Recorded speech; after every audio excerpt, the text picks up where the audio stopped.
Salut la team. Bon, en complément du guide testostérone muscu séduction disponible sur Amazon, j'ai voulu faire une autre vidéo sur la créatine. Alors qu'est-ce que la créatine? La créatine, c'est des acides aminés qui sont présents dans l'alimentation, alors volaille, poisson et viande. Et il faut savoir que la créatine est présente à 95% des muscles squelettiques et qui est synthétisée par le foie, le rein, le pancréas. Alors dans le commerce, la créatine on la retrouve, c'est un dérivé synthétisé et qui est souvent combiné avec de la taurine, avec des minéraux, des vitamines pour vraiment potentialiser ses effets. Alors à quoi sert la créatine dans la musculation? Alors la créatine joue plusieurs rôles, notamment elle augmente la teneur en phosphocréatine qui est un précurseur d'énergie d'ATP.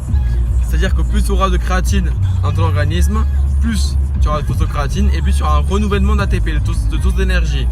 Ainsi, tu vas dégager davantage d'énergie dans tes exercices et tu vas vraiment, on va dire, faire de meilleures performances. D'ailleurs, il y a une étude canadienne qui a démontré que les personnes qui prennent la créatine, ils ont par exemple au développé couché une performance qui est supérieure à 5 à 8%. La créatine joue également un autre rôle, notamment dans la rétention d'eau vers tes cellules musculaires. Cette rétention d'eau va te permettre d'avoir un muscle qui sera plus volumineux, plus important. Et par contre, à contrario, pense vraiment à bien t'hydrater, environ au moins 2 litres d'eau par jour.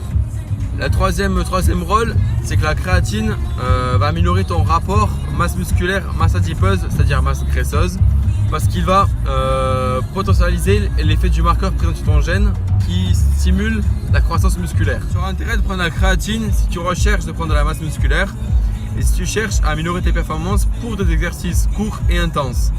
Alors il y a des études qui ont montré que la créatine n'avait pas forcément de résultats positifs sur les sports d'endurance, de type de la course, marathon, triathlon. Alors, au niveau des dosages, pour prendre de la créatine,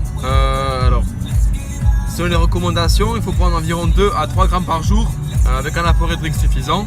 Et il y a certaines études qui ont montré aussi qu'il faut des doses un peu de charge, c'est-à-dire que pendant 4 à 6 jours, tu prends 20 grammes de créatine par jour, puis après tu prends une dose d'entretien environ 2 à 3 grammes par jour.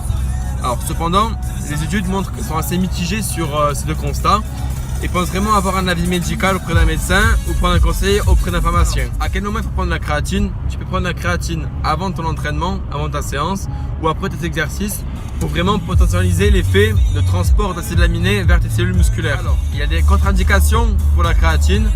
On te déconseille de vraiment prendre la créatine si tu es diabétique et si tu as des troubles rénaux. Et de plus, il y a une étude qui a démontré qu'une surconsommation de caféine annule l'effet positif, l'effet vraiment qu'on recherche de la créatine sur tes performances. Alors, comme pour tout complément alimentaire, la créatine, c'est pas neutre pour ton organisme. Donc du coup, n'hésite pas à avoir un avis médical, prendre un avis d'un médecin, d'un pharmacien et privilégie plus d'avoir des conseils auprès d'un conseiller en complément alimentaire. Allez, j'espère que cette vidéo t'a plu.